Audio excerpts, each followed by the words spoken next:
Tollywood star hero young tiger NTR మరియు director Prashanth Neel కాంబినేషన్లో రాబోతున్న ప్రతిష్టాత్మక చిత్రం డ్రాగన్ సినిమాలో మలయాళ స్టార్ హీరో టొవినో థామస్ విలన్గా నటిస్తారని గత కొద్ది కాలంగా ప్రచారం నడుస్తుంది. అయితే తాజాగా ఆయన ఈ ప్రాజెక్ట్ నుండి తప్పుకుంటున్నట్లు అధికారికంగా ప్రకటించారు.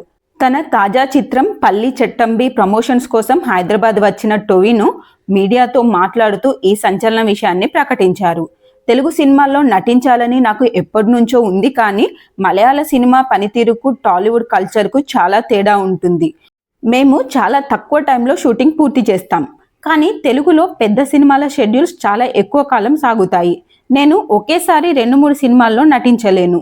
ఎన్టీఆర్ నీల్ సినిమా కోసం ఎక్కువ రోజులు కేటాయిస్తే నేను కమిట్ అయిన 4-5 మలయాళ చిత్రాలపై ప్రభావం పడుతుంది. అందుకే డేట్స్ సర్దుబాటు చేయలేక ఈ మూవీ చేయడం లేదు అంటూ టొవినో స్పష్టం చేశారు. ఎన్టీఆర్ మరియు ప్రశాంత్ నీల్ కాంబినేషన్లో రాబోతున్న మూవీ కావడంతో ఈ మూవీపై భారీ అంచనాలు ఉన్నాయి. నీల్ మార్క్ ఎలివేషన్లకు తారక్ మాస్ లుక్ తోడైతే బాక్సాఫీస్ వద్ద రికార్డుల సునామీ ఖాయమని సినీ వర్గాలు విశ్లేషిస్తున్నాయి.